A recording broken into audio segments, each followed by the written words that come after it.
dalhin. Ang dami. Woo, palo. Thank you, Lord. Pwede na. Yan, isang barakuda. Di madala. Okay. Yan mga master, at marami na tayo. Dadayo tayo sa malayo. Dito tayo sa Pandanan. Yan si Busing, oh. Gamit natin yung bangka. Kasya naman. Ready na. Hinagaan namin kasi medyo malayo pang spot. Sana makarami. Yung panahon naman, di naman nakisama.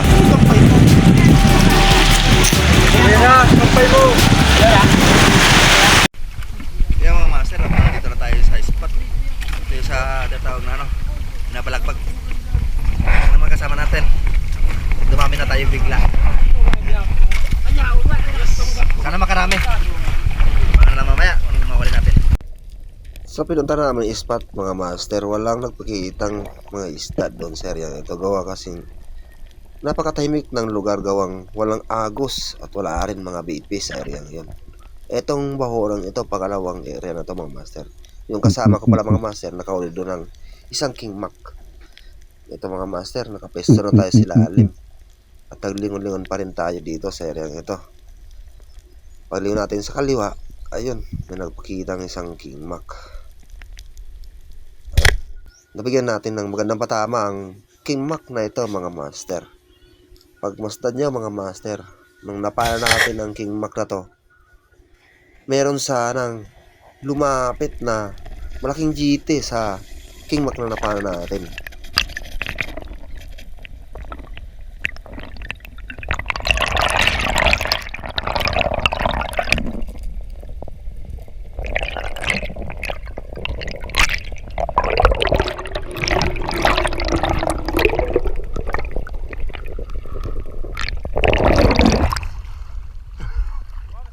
Dalawa ang kabaday body ko dito, isa si Jericho at isa si Jeremy. Napansin din nila yung isang malaking mamsa or GT.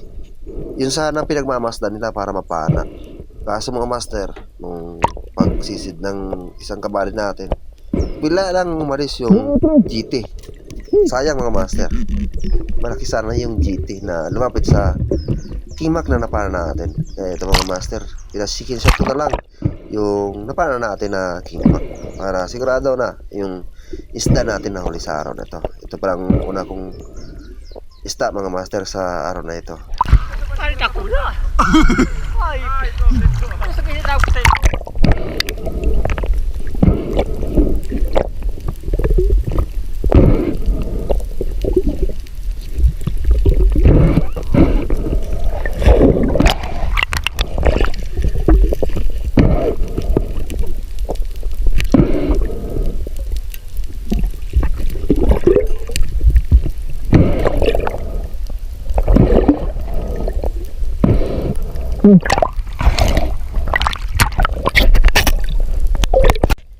Dito sa area ito, mabante na ako sa bandang unahan mga master na pagpilaan ko ng king mac. Ito kasi napansin yung GT na napala natin. Mga master, ginawa ko dito, ambos ulit mga master. Magkasakali na may lumapit na malaking isda dito. At dito na nga mga master, lumapit na yung isang GT. Kaso yung maliit ito mga master. At ayos rin ang naging patama natin mga master. At na-spine shot natin ang GT ito. Giant tribaling ito. Pwede na rin ito mga master. Halos tumimbang na to ng 7 kilos. Ang GT ito. Ayos na rin. Ang pangalawang isa natin.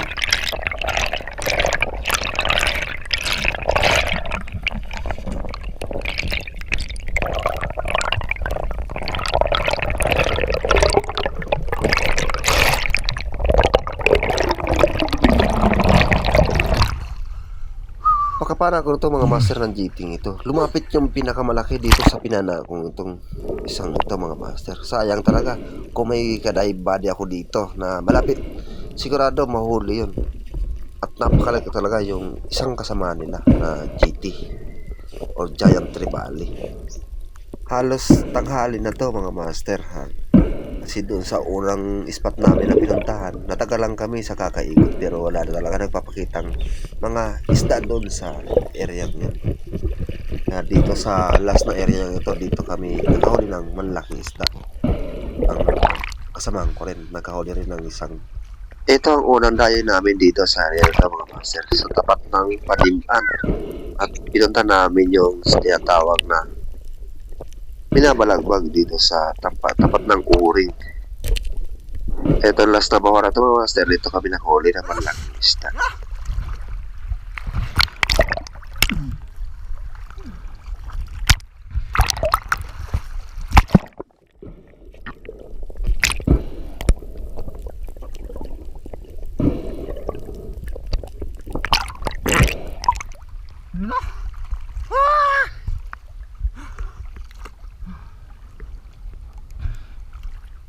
Suka sa oh.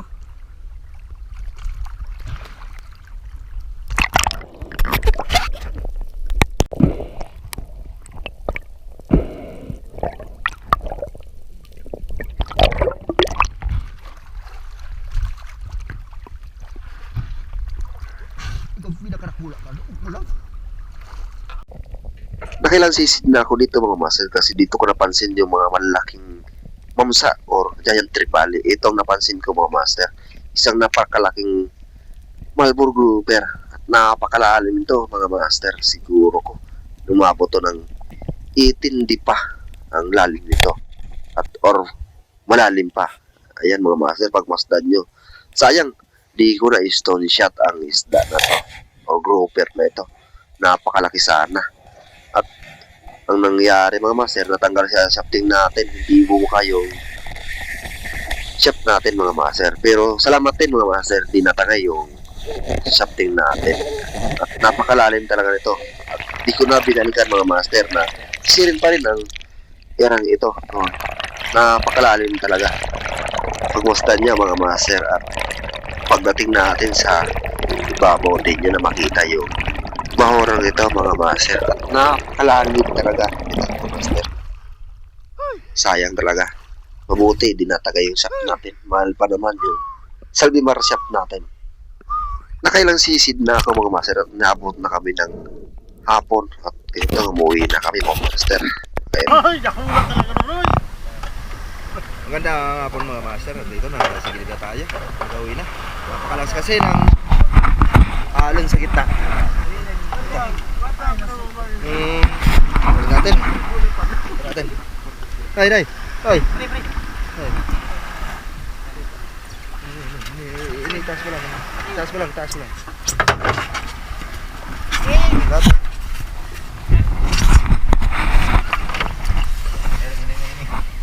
Ate mo. Ilang King Mac 5? 5 King Mac sa isang GT. Hindi na rin. Sa maghapon dive. Hindi nakapag-forma gawang maalon. Ayos na rin. Thank you Lord. Blessing. Ito lahat ang kabuuan ng huli namin mga master ng pinagsama-sama namin ang huli. Mga katropa namin. At pa kaya 5 kima kami at isang mamsa.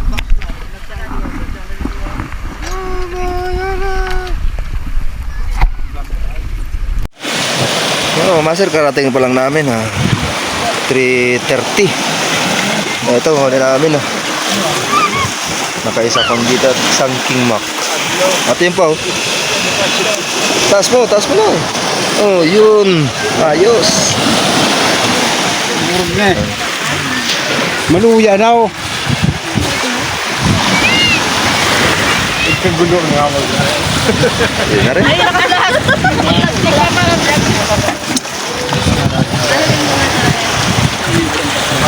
Dito sa Pandanan. Ang huli namin lahat.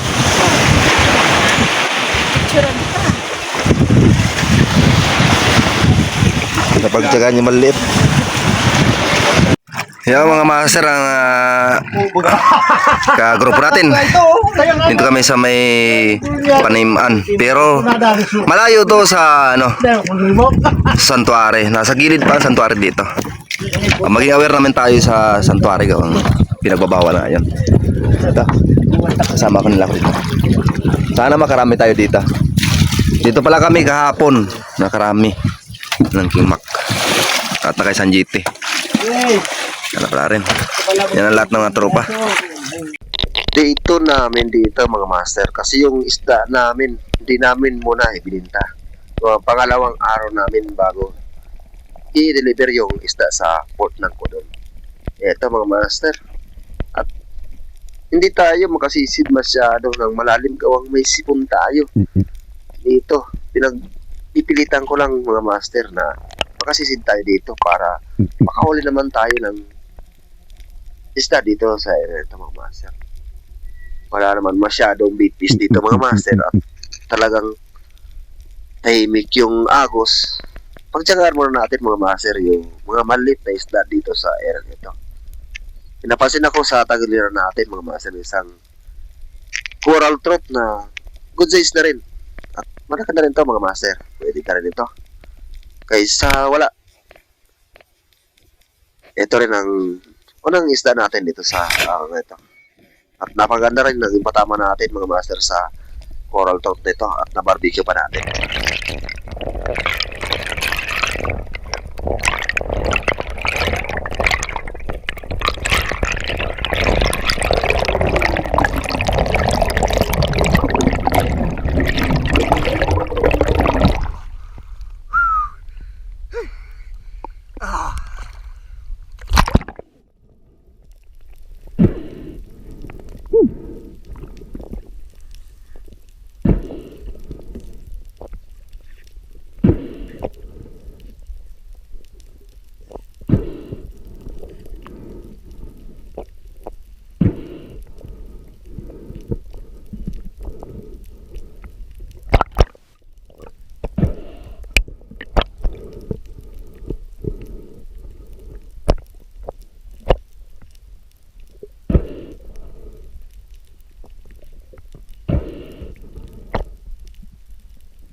Ito ang dive na mga master na pasin ko rin dito na nandito lang yung mga kumul-kumul na baby sa area dito pero pasin ko rin yung mga maliit na coral trout dito sa area dito.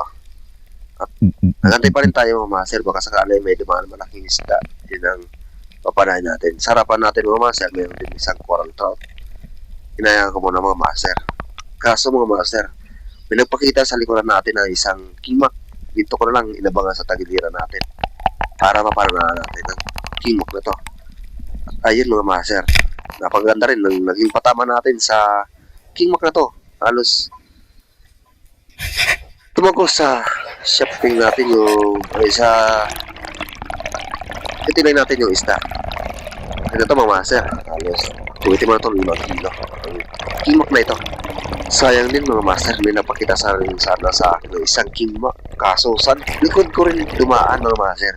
Kaso na sa bewang natin yung coral trout, medyo buhay pa na ilagay natin sa bewang yung coral trout. Kaya, nung gumalaw yung coral trout, nagulat yung King Max na dumaan sa likuran natin. Kaya, di natin napaana mga master. Sayang talaga. Pangalawa sana itong King Max to mga master. Panahuli natin ito.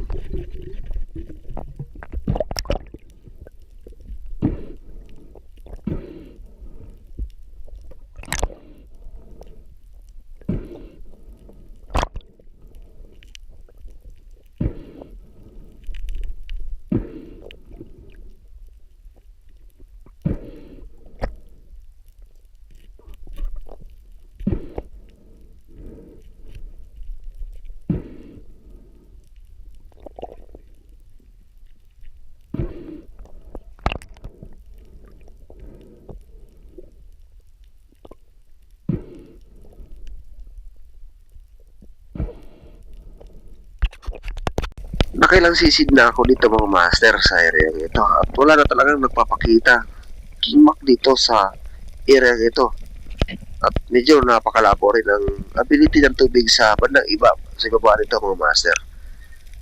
Ito mga master, pagkalapag natin meron nang gumaligid sa atin ng isang snapper yung dilaw mga master. Good size na rin. Pero di mo natin pinansin mga master, naglingon-lingon tayo. Baka sakali may dumaan na malaking isda, yun ang papanain natin. Pero ito mga master, di umalis sa harapan natin itong snapper na itong dinaw na ito. At ito na lang kinuha natin mga master. At pwede na rin to, mapagsigan mga master. At malaki na rin to. Para may pang ulam tayo. Ayos rin, ang isda natin. Pangatlong isda natin sa harap mga master.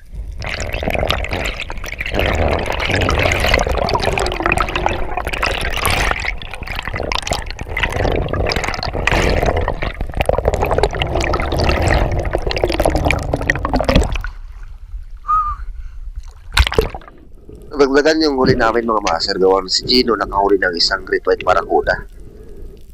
Ayos rin ang naging araw namin dito mga master. At hindi nalugi. Shoutout nga pala mga master kay Leopoldo Orsal at Marilu ng Quezon City. At Kasamot TV. Shoutout din kay Gerard Toledo. Shoutout din kay Danilo Adalin, Judes Prince Adalin ng Santa Rosa, Nueva Ecija. At shoutout din kay Chan Aguilar. At shoutout din kay Richard Abiho. Shoutout din kay Tito Victor Abiho sa Samar. Maraming salamat po. At shoutout din kay Ma'am Sheila Codeno Baltasar na mag-sponsor sa atin ng GoGo. Kain mo na mga master, gawang tanghali na. Shoutout sa inyo lahat mga master. Nagsigang kami at may kinalayaw. Ito yung kilawin. Sigang sit lips. Pwede na. Kaya mga master, tanghali. Sa oras ito mga master, hindi na ako nakawawa. Master, gawang lumala na nga, ayusin mo natin. Sayang. Kung nakasisid pa ako. Nagdagan sana yung huli natin. Matatali mga master, no? Ang huli natin. At dalawang lapu-lapu lang. Sayang, nasa likod natin dumaan. Ito lahat ang kabuuang kinita namin sa dalawang araw namin panlisit mga master at umabot din ng 14,000. Halaga ng namintahan natin mga master. Thank you. Maraming salamat. Maraming salamat din sa biyaya na bigay sa amin sa araw-araw. Sa lagi pag-iingat. Thank you.